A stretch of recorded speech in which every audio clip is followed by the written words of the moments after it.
Hey guys, what is up? Mike here, Laker Talk. Let's talk life, coronavirus, quarantine life, this coronavirus pandemic, and we'll touch on Lakers basketball and the NBA and what my thoughts are and what I think will happen over the next few weeks. But I just wanted to shoot a video, say what's up to everybody, just give an update on how I'm dealing with the coronavirus and the quarantine life. I don't have the coronavirus, but how I'm dealing with this whole pandemic and what my thoughts are on this whole thing. But yeah, so over the last week and a half, we've been on lockdown like everybody, a lot of other people here in California. We're on lockdown. New York, a bunch of other states are on lockdown. And unlike New York, I think New York is enforcing it with police. I don't know if it's actual martial law, but here in California, they're not enforcing it by any means. It's just an ask. And it's like everybody's abiding by the rules. We have the social distance things in place, and everybody's pretty much abiding by these things. Other than going to the grocery stores and the fast food joints, you know, the drive-throughs and stuff like that. Those places are still open, but everything else is pretty much closed. There's nothing else to do out there, and I don't think nobody would actually want to do anything right now. I think today it was a nice day out. I think yesterday was a nice day out. Today was a nice day, partially before it started raining. And I think the beaches were starting to get crowded in terms of people driving by, trying to get a drive out, because I was actually going to do that. I was going to drive the coast with the family, but we decided not to do that. It was raining. But other than that, everybody's chilling. It seems like a lot of people are abiding by, you know, the social distance rules per se. And so you got that going on. Everybody's pretty much in the house. The way I'm playing it, and what I told my wife and friends and all that stuff is like, you assume you have it. Like, assume we have it and we're asymptomatic. Just chill, everybody stay at their house and chill for a couple of weeks, and we see how this thing goes. Like, you know, the stats of this thing is hitting a lot of the old folks. So my mom's, you know, my in-laws, like, hey, you guys stay where you are. We'll go out there and we'll get you guys some paper towels, toilet paper. A friend of mine actually gave me some toilet paper. I wasn't out, but I was joking around like I was about to run out, and he had some. He gave me 3 rolls and all that stuff down the street. But I was at Walmart today and ended up, first time since this whole thing, able to get like an actual package of toilet paper. And that's how crazy it is. And you know, they were able to like restock and actually just, they were like guarding it and giving one out to one person. I was like, it's crazy. So I bought some toilet paper for, you know, gave that to my mom, gave that to my in-laws, my wife's dad. They're in their 60s and 70s. And basically it's like, hey, you guys stay in your room, stay in your house, you know, don't come out, because they are the ones that are high risk per se. But that's how we've been handling it. Overall, I am not afraid of this coronavirus. It's a real virus, but when you look at the context and you look at the numbers, you can really see how minimal this really affects people in terms of the global scale, right? We have 7 billion people. We have 336,000 cases, okay? 7 billion people, 336, not even 1 million people yet affected by this thing, cases that is. And so when you look at, and I'll dig more into the numbers so I can give you my thoughts on how I think about this thing, but it's a real thing, and this whole thing affects us all. One way or another, it affects us all, from the fact that the health thing, but also economically.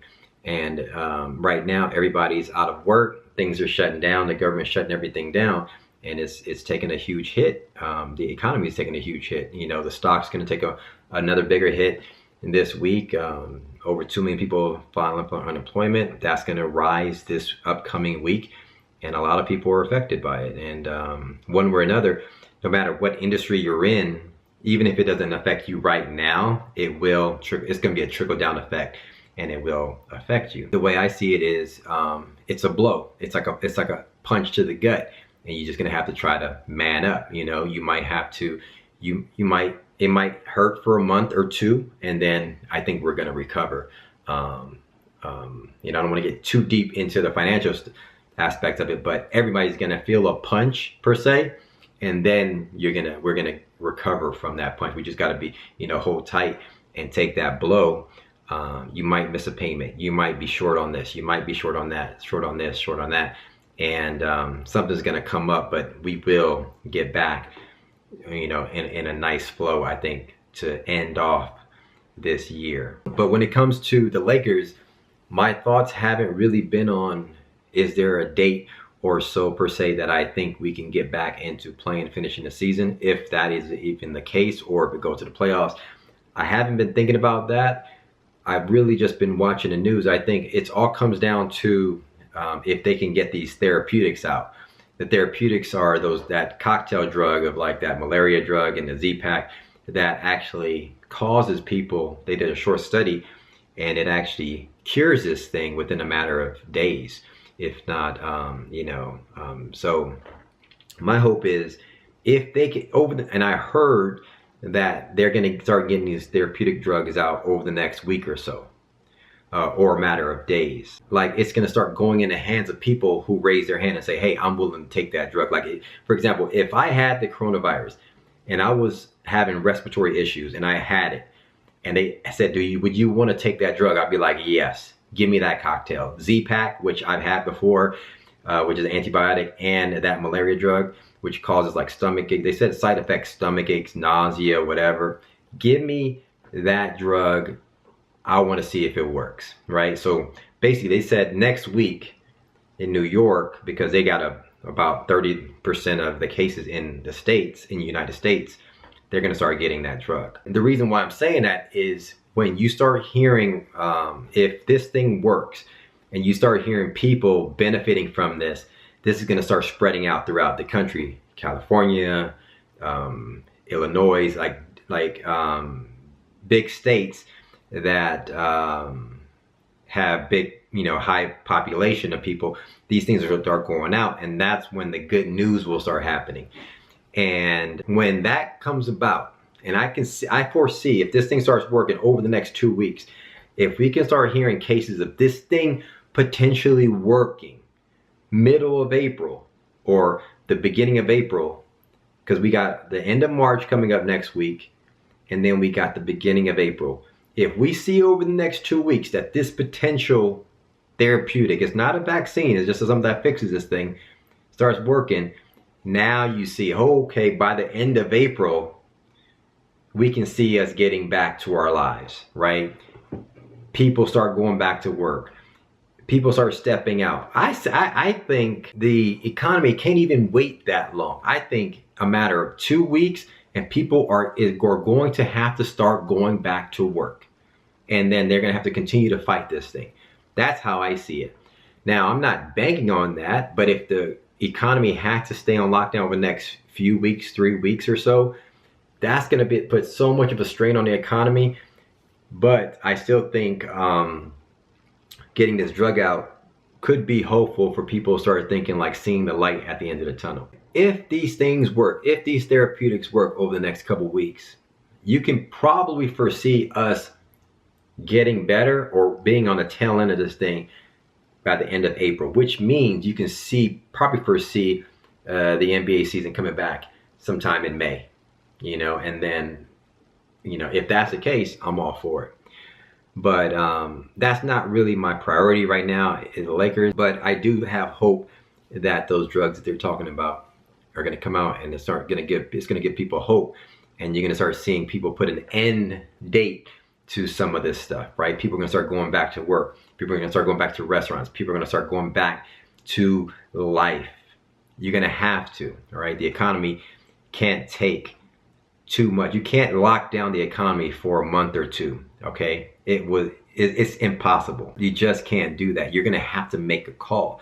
Now, if those of you are not into the numbers, I'm going to throw some numbers out at you, and you got to really look at the numbers to gain the context of the magnitude of this thing.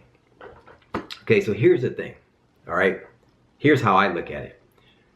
It's a real virus, and it's killing people, all right?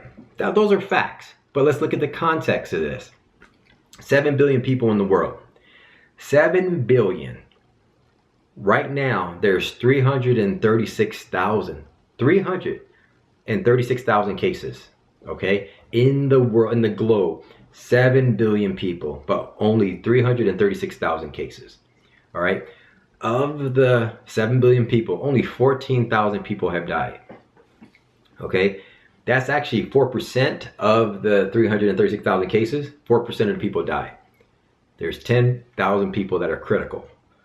It's 2% of that 300 some thousand. When you look at it from a global scale, like the 7 billion people, it's actually even smaller. All right, 0.0000, whatever. Now, when you assume so many people are asymptomatic, meaning they don't even have any symptoms. Also, when you assume that some people like myself, like my daughter was sick. She had a fever, sniffles, cold. She got over it in like 3 days, a normal cold. I didn't even trip. I didn't even go down. She does this when you have kids, your kids get sick every year or so, all right? They get colds every 6 months, little sniffles, and they get away. The point is, you have a lot of people like myself, thousands upon thousands of people that probably had symptoms, and now I'm not even going to the doctor. I'm chill. You have that. Now you have a lot of people that are asymptomatic that probably have this thing and didn't even get tested. My assumption is that you probably have over 1 million people or 2 million people that actually have this thing that nobody even knows about. Okay? So you have millions of people that actually have this thing that nobody knows about, right? But you got 14,000 people that have died from this thing. When you compare the numbers, probably less than 1% of the people that actually have this thing that are dying. It's clear when you look at the numbers, over 95, 96% of the people, no, actually, over 95% of the people that actually have this thing is not even serious. It's not even critical. So what did that tell you? They had the fever, they had the infection, they had a virus, they had a fever, they had a cough, but it's not serious. It's like the common flu. They get over it.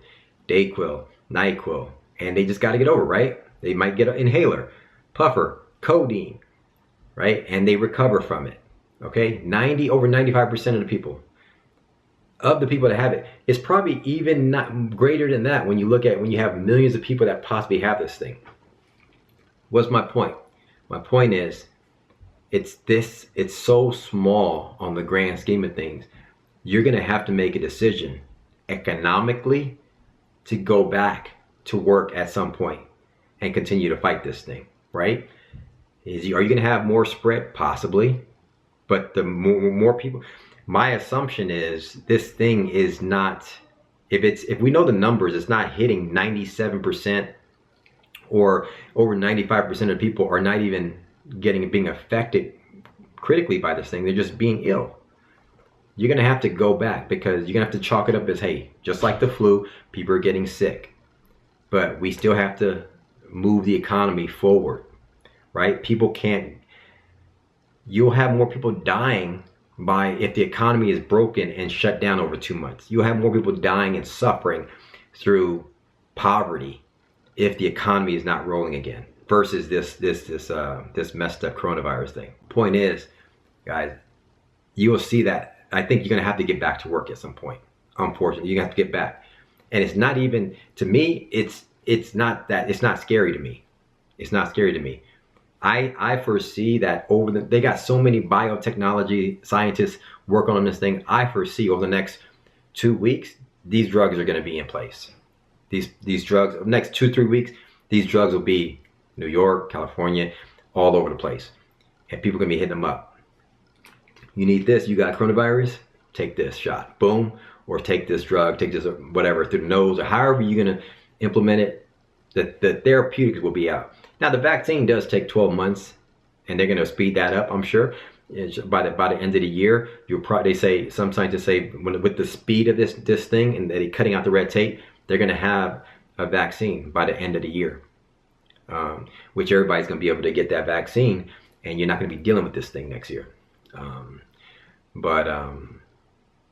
That's how I look at the coronavirus, and that's just my take on it.